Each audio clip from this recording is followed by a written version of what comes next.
Welcome to Shows What You Know, where we discuss all the latest and also very old television shows, but this week it's something that's both new and old at the same time. Yes, fantastic. It's Better Call Saul, the prequel to Breaking Bad. We're here discussing the third season. My name is Jacob Burrows. And I am Jim Scampoli, and like Jacob said, we are discussing Better Call Saul. But prequels suck, you say?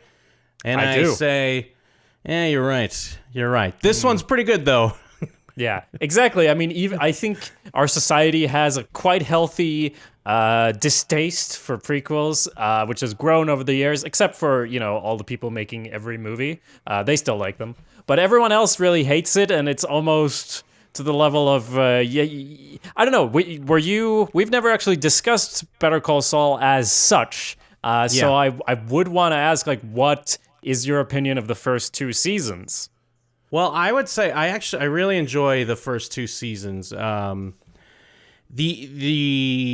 want to jump too ahead. I know you asked me about the first two seasons. I feel like this third season, is the first time it's starting to feel more prequel-y, which isn't always a great thing. Yeah. But the first two seasons, it's very interesting. Nice take on. Saul Goodman, we get to see that he's Jimmy McGill. Yeah, Jimmy McGill. And then he also could be Gene whatever in the future. In true Breaking Bad fashion, we get to go all around the timelines. We get to see all parts. We get to go way back into the past. We get to see what's going on in 2002. We get to jump back to 2008 sometimes. We get to see what's going on with Jimmy, Saul, Gene now.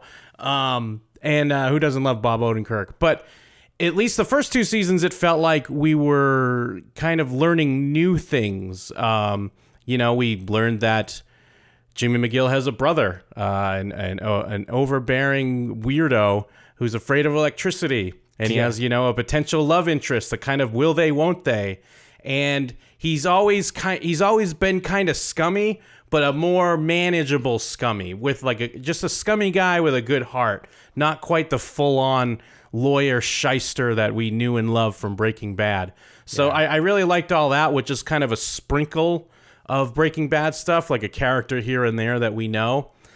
I don't know if I'm fully loving this, Breaking Bad. Here we are, Breaking Bad stuff. You remember this? Well, what about this? That stuff, it's putting me off a little bit in this new season. How about yourself? Oh, I feel quite similarly that the further we get from season one, where, as you said, everything was new. We didn't know, everything was new about it. Jimmy was a whole new character that we didn't know, that we got to know. And the further we get from season one, the more... this is unavoidable, but we're getting closer to Breaking Bad, and that brings with it a whole mess of problems. It could also bring positive points, but also it's bringing problems, especially because this show is trying to do something different, as they've said from the start, and as is very obvious by how they do it. It's a very different... very is a strong word. It's quite similar in a lot of ways, actually, but it's not the same intenseness. It's more of kind of feels like a detective show sometimes. They put in clips from old gangster and noir or stuff sometimes that Mike's watching, and it's kind of you're figuring out what the characters are doing after they're doing it a lot. We did that sometimes in Breaking Bad, but here it's almost like the whole intrigue. Now I'm talking more about this season than the others maybe, but a lot of the intrigue is based on we don't know what these characters are up to, and we're kind of watching them scheme and plan against each other, which is interesting to a point, but that's still quite, surface level stuff. It's hard because, but let me talk about Breaking Bad first. It's difficult not to talk about Breaking Bad first. Yeah. We both love Breaking Bad so much. It's so good. It's an amazing show. I've said it is my favorite show, and maybe I need to rewatch some other shows to be able to cement it. But every time I go back to it, it doesn't disappoint like other shows when you go back and watch it. And I have a shrine to which I pray every day with Walter White on it. All this good stuff. And this is something different. And yeah, I think I agree with overall what you were saying. There's a slowness to it that doesn't lead itself to super dramatic climaxes, Yes. as I feel we learned last season, because I had a lot of trust in this show. A lot of trust. I just believed in it with all my heart, and I still do. But it was a bit shaken last season because I didn't feel as satisfied with season 2 as I did with season 1. What was your opinion of the end of season 2? Yeah, I would agree with that. I mean, I remember for the most part really liking the season, but yes, the way it ended on kind of these cliffhangers was a bit much to me because, and I like your point that you point out, like we're finding out what characters are doing after, and I guess they kind of have to do that because we already know who a lot of these characters are. Yeah. So they have to give us something that we don't know what's going on to kind of keep us tuning in because, you know, they're giving us reveals of like Los Polos Hermanos or whatever, and it's like, yeah, we know, like exactly. And even like they talk about, I didn't catch this myself, but you know, the Reddit crowd, and they talked about it on the Insider podcast, like. In season 2, I guess the first letter of each episode title spelt out like Fring's back or something like that. Yeah. And that's all well and good, and that's part of the reason why these writers and Vince Gilligan and they're amazing, like because they love details like that, and it's great when they do that. But then with this season, it feels like they're really stretching it out.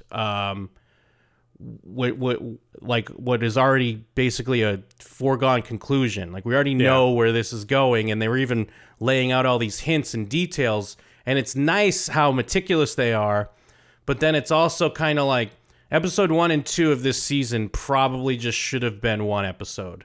Mm-hmm. With the amount of like not that these shows are all plot, but it just felt so samey between the episodes. I mean, we're not going to talk spoilers yet. We're just kind of saying in general. It just felt like that could have been one episode. And the only other thing is it feels you mentioned Los Pollos Hermanos, so clearly we're in spoilers already. I mean, it'd be great if you were, that person that's closed off from the world and, never saw a promo for the new season or... never went online or anything like that, and happened to be like, oh my God, they did a prequel to Breaking Bad called Better Call Saul. Wow, I better check this out. That reveal would be amazing. I mean, it's still a great reveal, and in true like Breaking Bad, Better Call Saul fashion, everything looks great. It has like a great look and tone to it. So I like what they're doing. It just. They're stretching it out, and I know they're kind of doing it on purpose because they want, it's like, I think Vince Gilligan said, delayed gratification or something. You want to keep them, which is fine. It's just tough to do that when we know where it's going. And the only other thing I'll say that's kind of made things a little rocky, at least for these first few episodes, is it feels like Saul fully takes a back seat on the show. Oh yeah, and I know this show's kind of even from the start been like a weird Saul and Mike origin show, but now that's like spreading even thinner now that we got Fring in the mix. Oh yeah, that was one of my main issues with season 2. That I at the end I went back and I checked, and I don't have the numbers in front of me right now, but I know there were so many episodes where Saul did fuck all. Really, he didn't do anything because he was in this office, like he went to work at this place, which was all fine, but he was there for so long. His story didn't progress at all. Instead, we were with Mike exploring his side quest, which didn't lead anywhere. I mean, I know it led to a note on his car. Like, they were building a lot of tension. They were building it very slowly, and then it was the note on the car of "Don't do it." So it ends like as you mentioned the Insider podcast. I realized the point is that he's rocked. He's never been outsmarted before, and now he's gonna have to go up against someone with the same skills or similar.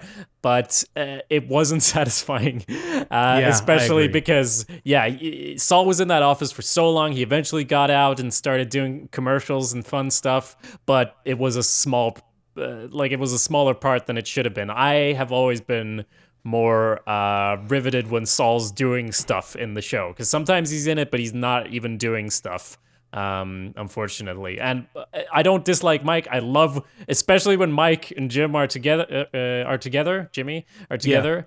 That's some of the best stuff. They're such a good team, but it's kind of the writers let the characters go where they need to go, or where they naturally go, and sometimes they're like, well, we don't have an excuse to put them together, so they're not for 8 episodes. So then it's not as entertaining to watch, but I still understand the choices of it. I think you made a good point about episodes 1 and 2 of this season could have been combined, because I actually liked all of it, and I like the plot, I like the look, everything about it. But it feels maybe a little too slow, but I don't want to complain, because I've enjoyed every episode so far. Yeah, I definitely do want to reel it in. I know it feels like we're complaining or whatever, but these are just kind of nitpicks. It in no way makes it seem like where I'm oh, I gotta watch an episode of Better Call Saul. I'm looking forward to this show every week, and I'm loving everything they're doing, but I do think that I get the whole, spread it out a bit and kind of get into some of these details, but I still think from a narrative standpoint, from a TV show, those things could have been condensed a little bit, and you still get you'll still hit the same notes that you want to hit. Yeah, and I think as well that the character of Jimmy was even agreeing with us, because at one point in this season, Mike calls him to help, and he's so excited. He's like, "Oh my God, yes, I get to play with my buddy," and I'm the same while watching it. Let's just preface this by saying it's a really good show. The only reasons we would discuss negative aspects is that it has really universal critical acclaim. When I was looking on Wikipedia earlier, it's 100% across the board. Everyone's saying thumbs up, all the thumbs up, and I agree. But it's we want to talk about the details as well, and it's hard because they did this. It's impossible not to compare it to Breaking Bad, even though they're very different. So Breaking Bad's the best show ever. So what? We're gonna talk about some of the stuff that's not the same, or not maybe as riveting. Well, and especially at this point when we're getting into Gus Fring, and then we're and then even more of his story with Don Eladio and Hector and stuff. It's there's no way you can't compare this to Breaking Bad. It's things are coming which is cool. That's what the great thing about it. It's another look at the the same plot and the same storylines, but there's no way to not compare them. Yeah, and especially when it's Hector and Gus Fring, dueling it out, as happens maybe a little bit in these, if we're not spoil. I mean, you've probably watched this if you're listening. Well, I to mean, the should review, we just say? I mean, we kind of went over generals. I guess we should just say we'll probably get into some specifics from here on out. Yeah. Well, I want to say one thing, which is spoilers for Breaking Bad, but not for this show, and it's that when you have characters, this does include Mike, though to a lesser extent, when you have characters that we know are dead, seeing them duke it out, two dead guys squabbling, it's not going to be as intense as Breaking Bad, because Breaking Bad already brought it to 100. They went all the way on how intense and dramatic it could be. How could it be more dramatic than Breaking Bad? And that's what I think they must have said when they came up with this show. We're not going to do Breaking Bad. We're going to do a lot of the same style, going to have some of the same characters, but we want to do a different type of show. And in this season, it almost feels like they're trying to do Breaking Bad, and that hasn't been working as well so far. We're only 4 episodes in at the time we're recording this. Correct, yeah.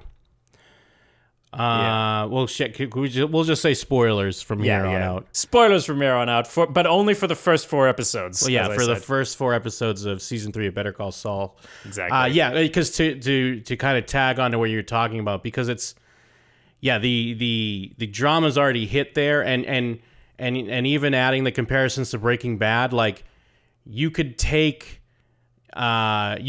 scenes that are like Hector and Gus and at like Los Polos Hermanos, you could just take them out and you put them in Breaking Bad, and you would like it wouldn't even miss a beat as some sort of like flashback or whatever. Which is great. I mean, that's a great thing about this show, because like I was saying at the top, like prequels do usually suck, but this is better than that, and it's adding layers. But at the same time, I don't want to get too hung up on some of that stuff. I don't care when they hired Francesca or whatever. Like, I guess it's fine. It's a nice little nod, but like it even took me a minute. Like when Jimmy hired his assistant, like it was in the next episode. I was like, oh, wait a minute. Is that probably the same lady from Breaking Bad? And I had to look it up. I'm like, oh yeah, it is. Like I wasn't like all excited, like, yeah. And part of me even, and this could just be like my distaste for prequels in general. Like part of me, I don't really want to know how Hector got in the chair. Yeah. But I mean, I'm sure we probably will. I mean, this is like the Breaking Bad crew, so maybe they wouldn't do it, but it feels like you kind of have to, because it's going to be one of the driving points, at least, of this show. Mm-hmm. But in a way, like even though it'll be fine. I'm sure it's going to be very interesting. But part of me is like, nah. But I don't really know. I don't really want to know. I don't really need to.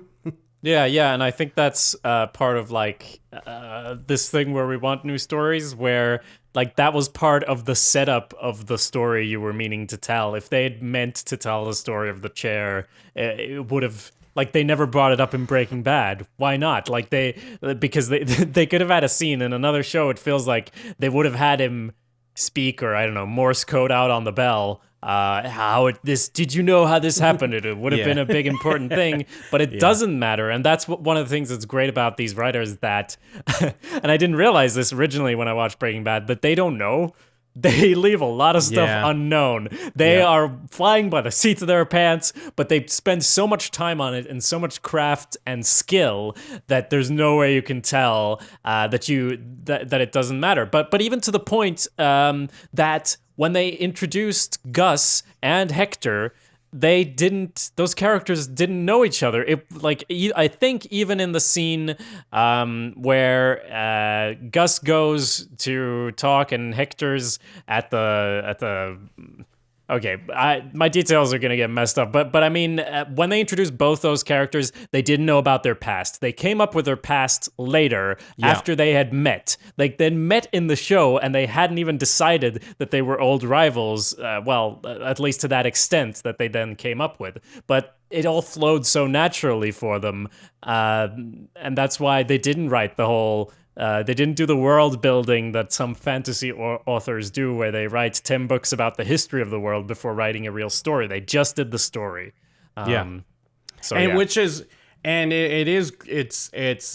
amazing that they admit that, because I'm sure most creators would just give the kind of canned answer of like, oh yeah, we had 5 seasons planned. Yeah, we had our show Bible, and we knew this and this and this. But they're pretty open with like, we just kind of, they're smart, intelligent writers. So they were able to just talk things out and then start to fit pieces together that they may have not originally intended. Mm-hmm.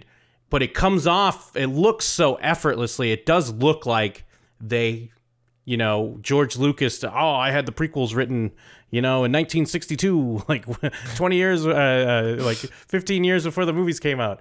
Yeah, it does look that way. So they do it with skill, but it's definitely, I admire that they're open with like, we weren't sure. And I know we kind of keep referencing the Better Call Saul Insider podcast, and we do a podcast, but I have no problem referencing it because it's a very different type of, like, I recommend that podcast. but it's not, obviously they're not going to be able to give you like critical analysis because they're in it. So it's interesting to hear their point of view, but you know, they're not going to see it the same way as, you know, us, the viewers. We're talking about how it plays to us just as a story. But exactly, because we're like, I definitely recommend the Better Call Saul Insider podcast and the Breaking Bad Insider podcast, and it's so strange. I mean, do I talk that much to people who watch television on the level that you and I do? No, I do not. So I don't know, but it feels like they're not as well known as they should be, those podcasts. Oh, yeah, absolutely. Because I think I heard about them from you when there had already been a lot of seasons of Breaking Bad. And I was like, what's this? And what it is the creators of the show, Vince Gilligan's on everyone, but also Kelly Dixon, the one editor. Of the main editors, and a whole host of characters that come in and out, like a lot of people working on the show, actors and behind the scenes people in every role, and they give such a detailed view of what's going on behind the scenes. It's unprecedented that people would just spend a lot of work on doing a show about their show that isn't even really promoting it, because it's not even people aren't aware of it. That's what all those terrible shows like Talking Fett were talking. That's the one about Talking Dead and like those Chris Hardwick shows. Yeah, because those are just very much puff pieces of, like, you know, hey, how amazing was it? This was great. And I mean, they'll bring people on from the show and stuff, but it's, you know, as deep as when someone's on Jimmy Fallon saying like, oh, I love the crew. It was a dream to work on Walking Dead. And, you know, there's still a lot of that on the Insider podcast because you do get the feeling that they are a kind of tight-knit family. It's a love fest. But you do get to hear a lot about the process. And from the way they talked about ending season 2, it was kind of like, all right, we know there's a note and we know there's a tape. Now what? And it is pretty interesting. And then also sometimes a little scary when you're like, oh shit, they didn't know, like they didn't know where they were going from there. Because, you know, as we get into season 3, it's, you know, the first 2 episodes is this journey of the gas cap, and it's some great, you know, Mike Ehrmantraut stuff of him being very patient and very professional and very intelligent and trying to break down how something can happen and how to flip the tables on whoever's on him at the moment. And like you had mentioned, it's, you know, Mike's first time really coming up against someone that's kind of on his level. It's just not, it's not fully engrossing. At least it wasn't to me, because, you know, it's just the journey of the gas cap, but it goes into 2 episodes.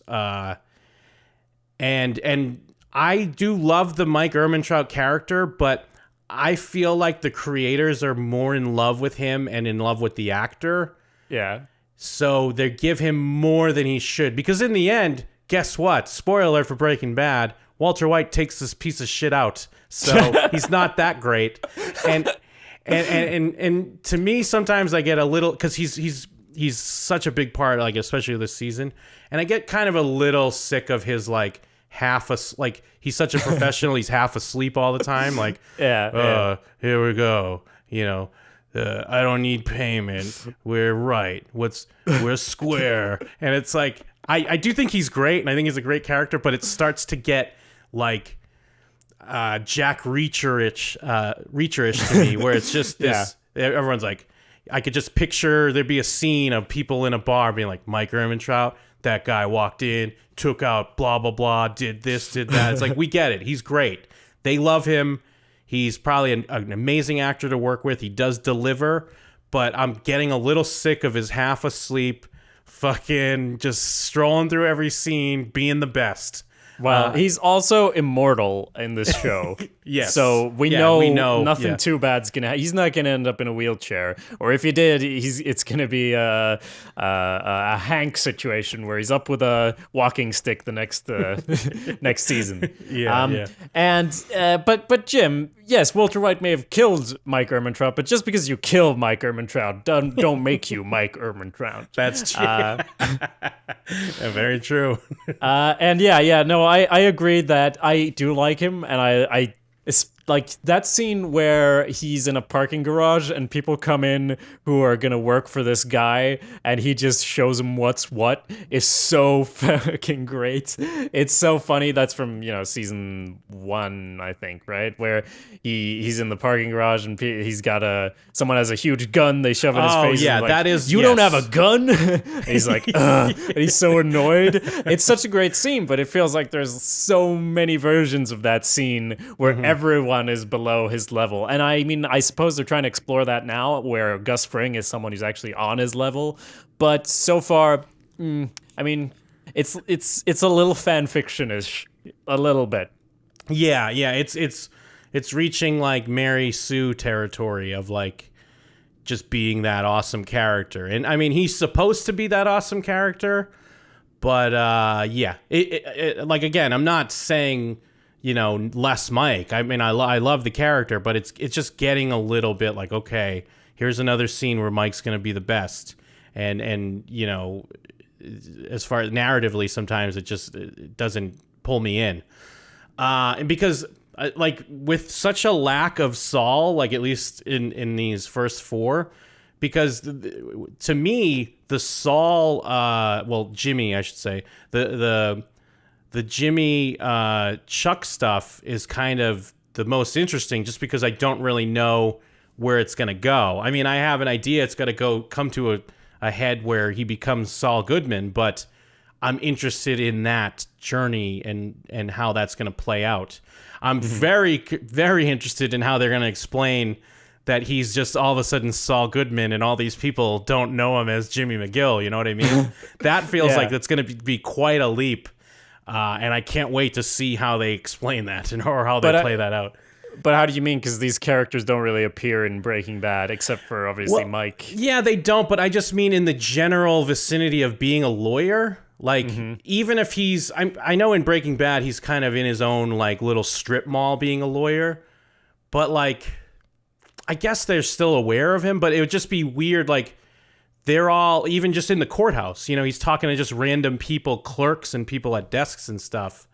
Wouldn't they think it's weird? Like, if he's Saul Goodman, he's still coming into the courthouse and talking to these same people, That's true, but in the true brilliance of Breaking Bad, they didn't write those scenes for Breaking Bad, so maybe in those scenes we're going to get a flash forward where everyone's like, Saul, what do you mean? You're clearly Jimmy. It's the guy who ate the French fries was like, what are you talking about? Jimmy, what you doing?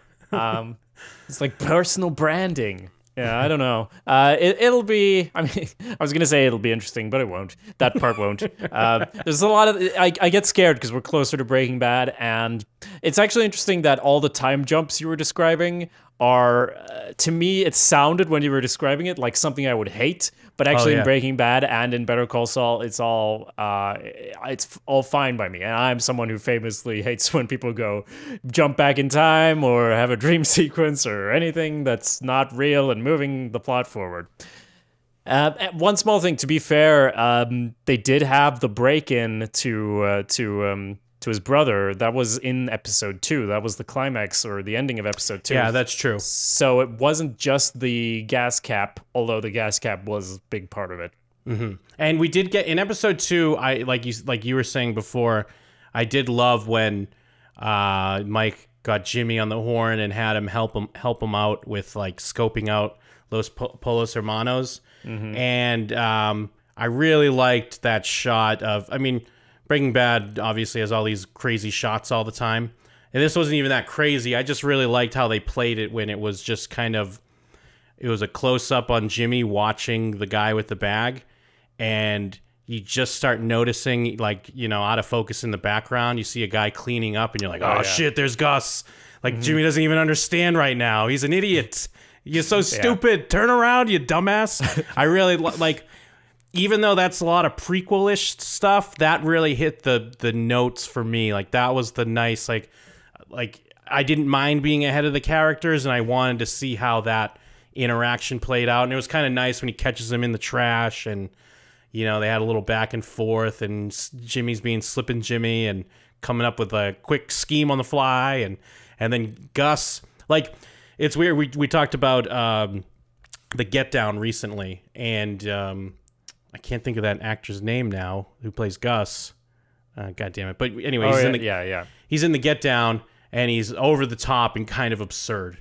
Yeah. And then you get to see him in this, and it's like, oh yeah, this is fucking great. Like, he's so good. He just some little looks that he gives, and it's, with us knowing his character, we know where he's at and how he's picking things up. So I did really like all that stuff. Mm-hmm. And that was all within the first 2 episodes. And then he gets the gas cap phone delivered, and I think episode 3 starts with. Episode 3 is a lot about the shoe. Because we go from the journey of the gas cap to the journey of the shoes. Well, one thing I want to ask too before we get into like episode 3 and 4, I think I've heard people say that they've watched this show and they've never watched Breaking Bad. I can't imagine how that would work, or how, especially with stuff happening now. I could totally see season 1 and season 2. There might be a few little things you might miss, but I don't know. I don't know if you're getting the same hits you should be getting when like Gus is showing up in his past. I guess maybe it's like someone reading the book and watching the movie. Maybe it's still enjoyable. I don't know. Well, I think that's the thing because my favorite season so far is season 1, where we had there's a lot of stuff that I kind of halfway forgot about, but remember that couple who were swindling money? Oh, yeah. They were great comedic actors, and Mike and him interacting for the first times, and he had all this money and he chose to give it away, and then he went back to Chicago and he became Slippin' Jimmy. Yeah, but then great. he went back, and there was a lot of stuff happening in that season comparatively, because it felt like he had this earnest desire to be a straight up regular citizen and he just couldn't help himself, in part, but also because his brother made him that way, because it turns out that his brother was the one who said, no, you can't be at my company, you shouldn't be a lawyer. And that's kind of what brought up intensified the conflict over season 2, and he got the tape, but sorry, what were we talking about? That we were talking about someone who'd never watched Breaking Bad. Just watching this show. But some of that stuff, like you said, the Pollos Hermanos reveal was great, but as you said, it doesn't hit that hard for me, because we knew that was going to happen. But on the other hand, if you hadn't watched it, it would be similar, because you don't know what that means. You're like, what? They're at a chicken place? I feel like it would be almost surprisingly. I mean, the only question is why? Why would you do that? Yeah, that's true. Yeah.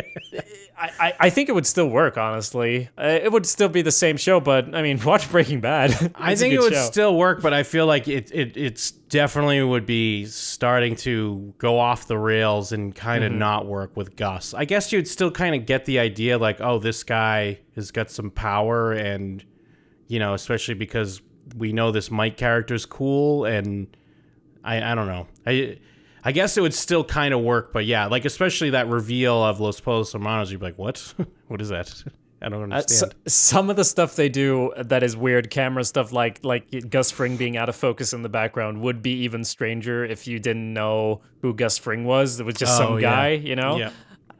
But still, they did a similar thing when they introduced Hector too. Remember, he was someone was in the diner, and you just see the door open in the background, and Hector Salamanca walks in.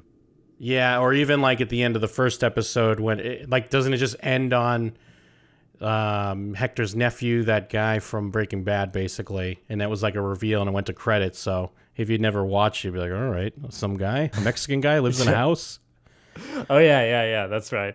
And then, the only other thing, Kim's kind of taking a back seat as well, at least over these first few episodes. Excuse me.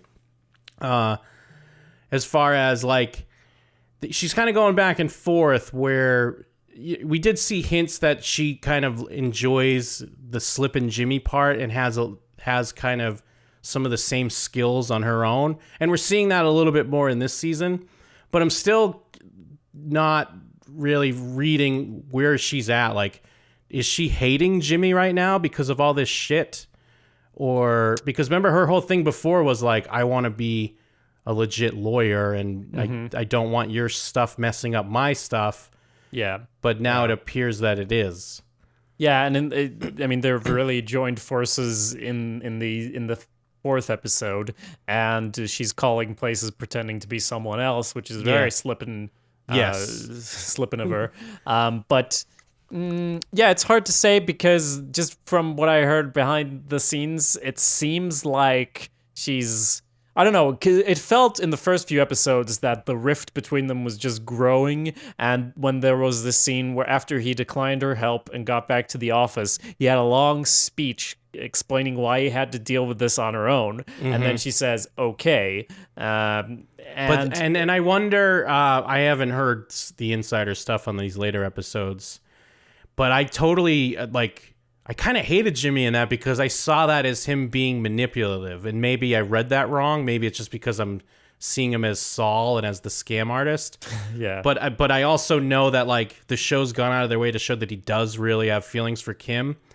But I totally saw that as him being the old reverse psychology. I got to do this. It's got to be for me. But it was just a weird way to get her to help him. But maybe I could have read that wrong.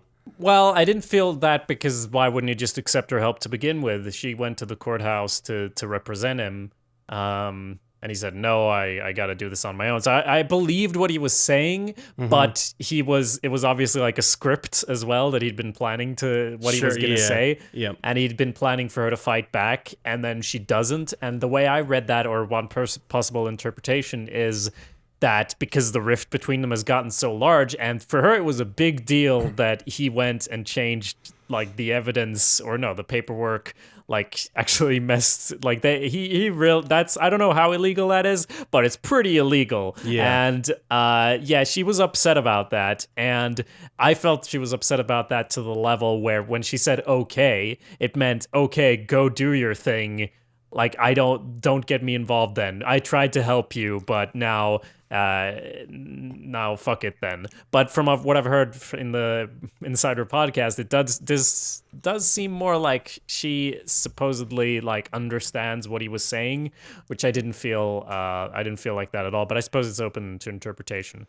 Yeah, and I guess I could kind of see it as, remembering season 2, they were just kind of messing with her, messing with her career, basically making her kind of bottom rung and having to do all this extra work. Because it was kind of the main reason why Jimmy did it, was for her. And I guess I could totally see, because it kind of came together in these 3 and 4, where, like you said, in the end of last season and then the beginning of this season, it felt like they were growing apart, or at least that rift was growing. I guess I could kind of see where it's well, shit has hit the fan. We're in kind of battle mode. So let's get through this. I'm not going to really go through my feelings until we get this. I'm going to try to help you. I'm going to try to save you at least, because it's coming out that Chuck's basically, his end game is just getting Jimmy, getting his law license, he doesn't want to be a lawyer. That's always been his petty thing. And on one hand, Chuck's kind of right, because he knows him better than anyone else. He grew up with him. But on the other hand, even though he has this moral superiority, he has this pettiness to him of between just the fact that people like Jimmy and they don't always see past the surface. And in a way, Jimmy's still a likable guy. And if Chuck would just give him that pat on the back or that hug, then maybe it would put him on the path that Chuck wants him to be on.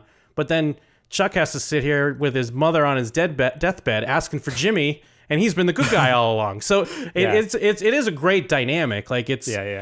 And you totally see both sides, but you're also fuck you, Chuck, you piece of shit. Oh yeah, it's not called Better Call Chuck. No one would watch that show. He's the least likable guy. But as you said, it's totally understandable. They're both wrong and they're both right, which is the best type of drama to put together.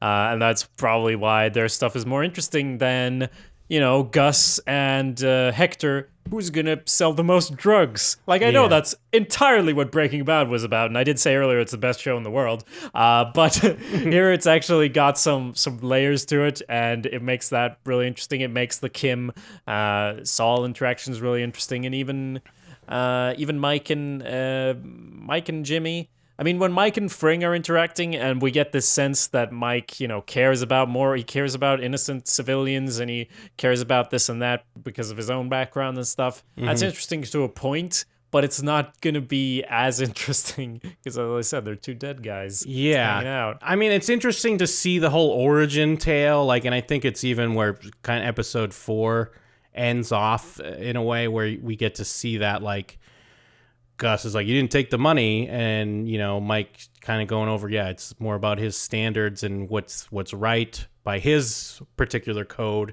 And you start to, and then of course it's like that whole hey, if you ever need, maybe I'll need you for something. It's like, maybe you will, maybe I'll be ready to be needed. And you're like, this is the birth of a wonderful relationship. And it's great because I do like that, because then I think of Breaking Bad. And I think of Mike when he was so mad at Walt because he's like, we had a good thing with Fring and you fucked it up. So it is nice to see the beginning of that. And I just get a small satisfaction of knowing nah, you guys think you're so awesome, but don't worry. A chemistry teacher is going to fucking end both of you. Yeah, true.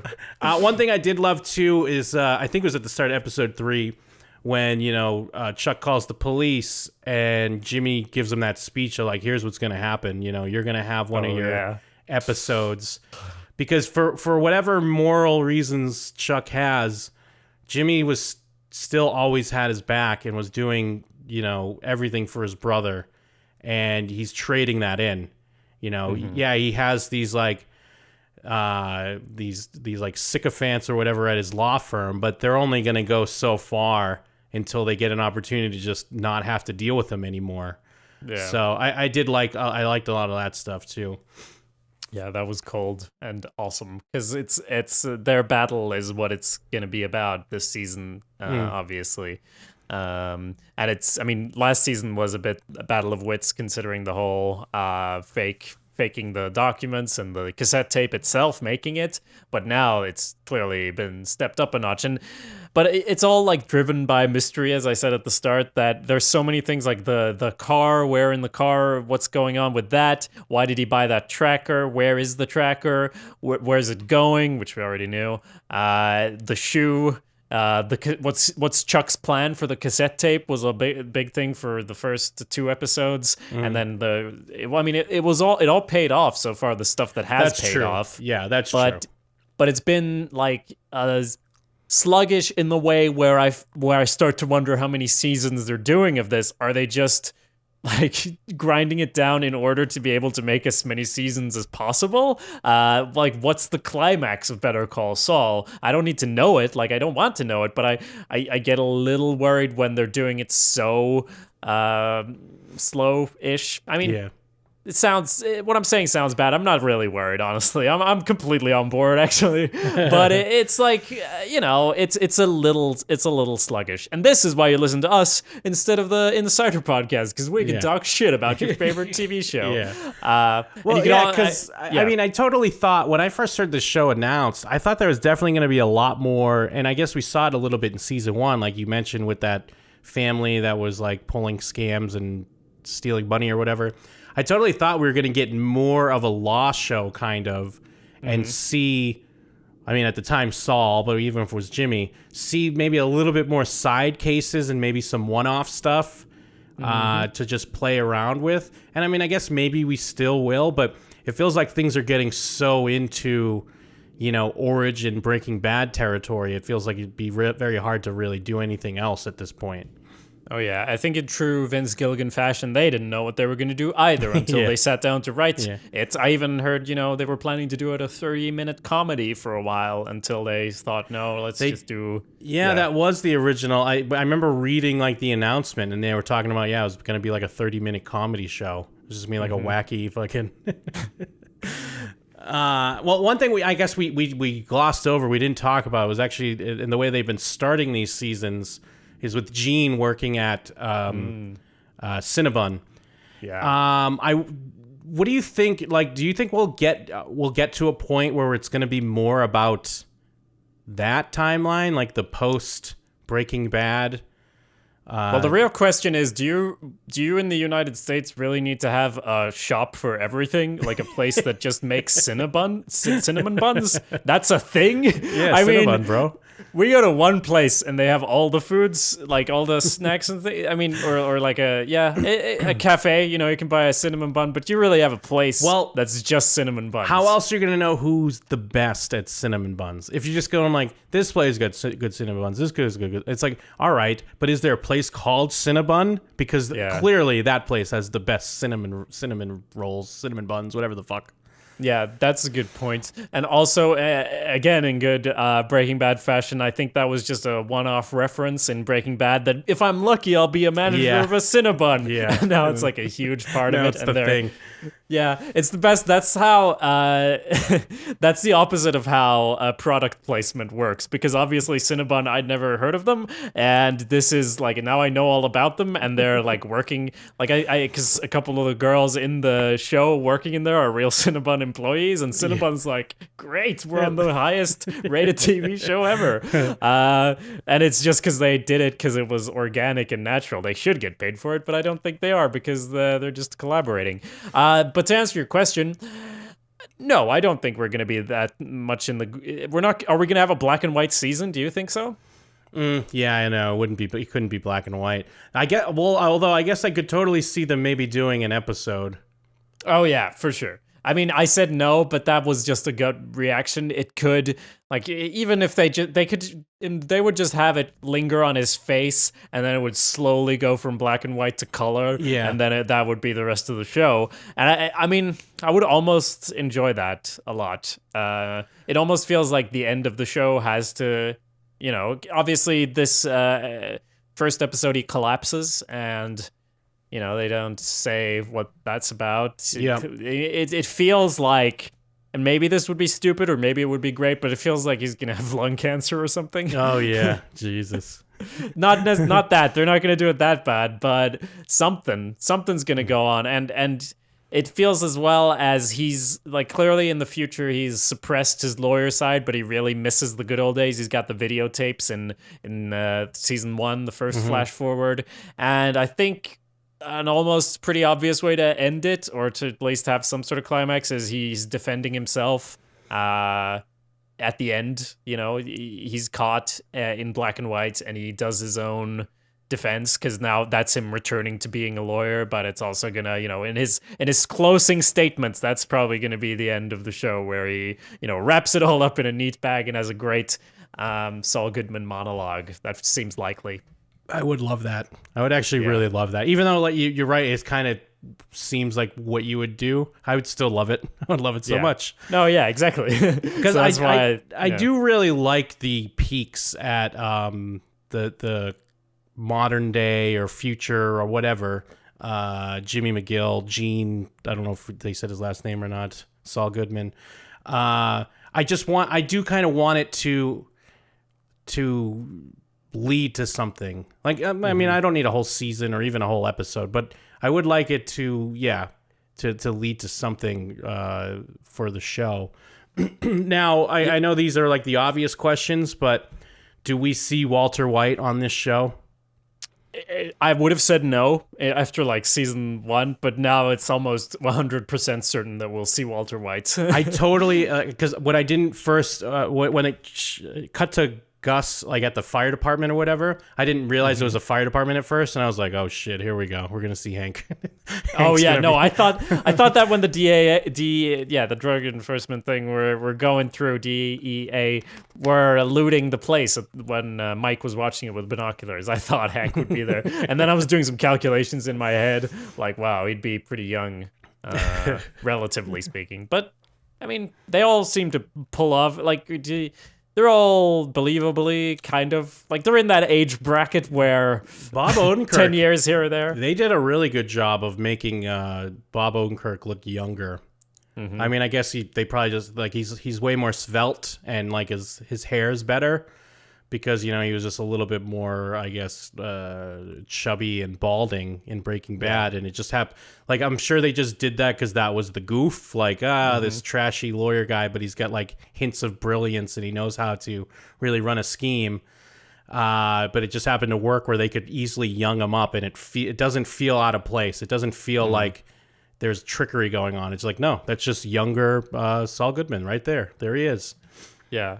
So we're probably going to see Walter White, but I feel like it will be like, he's working the car wash or whatever, and it's like, here's looking at you, kid. Here's have another dime from Saul Goodman. That's the last episode when he gives him an extra tip. Do you think we would get to the point where, not that Walter White would be on it regularly, but we're in parallel stories with Breaking Bad? I don't think I'd like that. Yeah, I don't know if I'd like that either. I feel like they wouldn't because they're stretching. Maybe, I don't know. It's hard to say. What would the climactic season of this show be like? Although I guess past Breaking Bad or during Breaking Bad?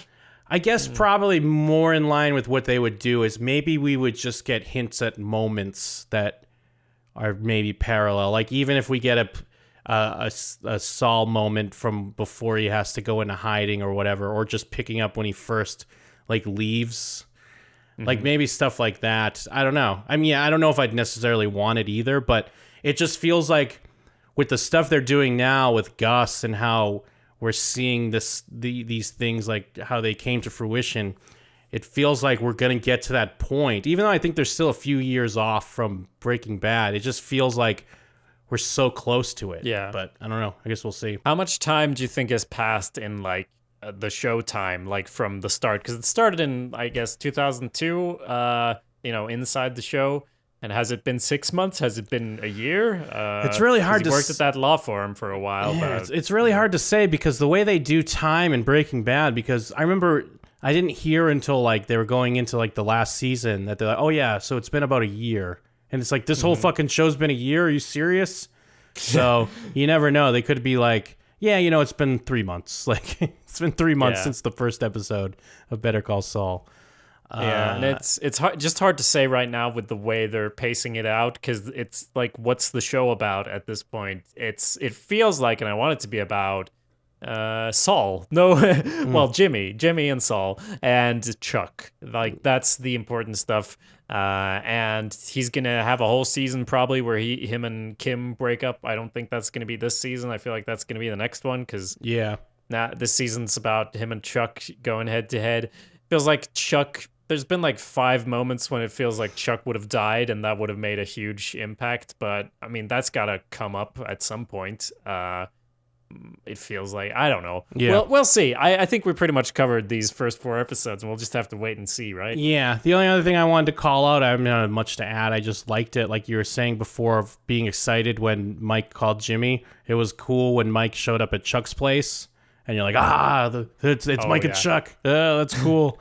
And he's doing his fucking they have done impressive weird sound stuff this year, and not that it was that crazy with the drill, but it was annoying in a way of okay, I get what they're doing, but this is really annoying me. And yeah, it was. But I'm very excited to see where this season, how everything plays out, where it's going. The only nitpicks we had, I think we kind of both were in agreement, is some of the stretching out of things, because maybe like you said, they want to get some more seasons out of this, or they don't want to get to some things too early. I thought it was just a bit much.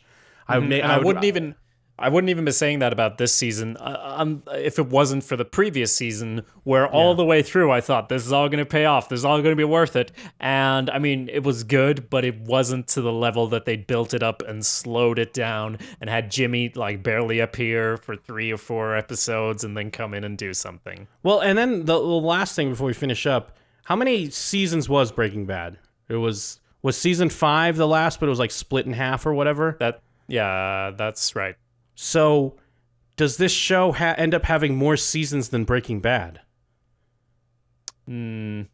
I feel like I mean, you mentioned earlier the thing with the letters, where the letters of the episode spelled out different things. And that always felt like such an incongruous, like weird thing that it never, for me, like fitted with the brilliance of the rest of the writing, where it's like, oh, and also we like putting little secrets in here.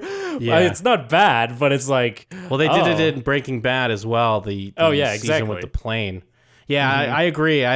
It's cool that they put that there for people to pick up, but it doesn't fit in with how good the show is, weirdly enough. It kind of feels a little like, oh, all right. Yeah, and I only brought that up to say I think that's why they're going to have 5 seasons and the last one's going to be split in 2, just because. Well, because, it's like, if we go into season 4, then it's just right up there with, almost as long as Breaking Bad. I guess you could kind of say Breaking Bad is 6 seasons. Mm-hmm. So then I guess that gives them a little bit more wiggle room. But it would be weird if it had more seasons than Breaking Bad. Yeah. And again, where was Breaking Bad at in season 3, 4 episodes in? Like, you can't really compare it like that and say that, they got further, they did more, because, as we've said 100 times, they're doing something different. But at the same time, it really illustrates the pace of this show, and even though it's really enjoyable to watch, sometimes it's maybe a bit much. We'll see how it pans out. Well, let's look real quick. From season 3? Yeah. Season 3 Breaking Bad, on episode 4 was Green Light. Jesse gives meth to a cashier in exchange for gasoline. Meanwhile, Walt makes a scene at Skyler's workplace while confronting Ted, but Mike removes Walt before police can arrive. I know we said you're not supposed to do this, but I just want to do it real quick just to see how it works. Right. I did say that. Saul tries to convince Walt to continue producing meth, but Walt refuses the offer and loses Saul's help laundering money. Walt loses his job and is met by Jesse, who has produced a new batch of meth on his own. Walt rejects Jesse's product as substandard, and Jesse resolves to sell the product to Gus himself. Gus reluctantly agrees to the purchase, anticipating that Walt's pride and financial need may convince him to accept his business proposition. Jesse only receives half the payment, while the second half is delivered to Walt. Meanwhile, Skyler continues her affair with Ted, and Hank forgoes his transfer to El Paso in order to pursue a new lead at a gas station.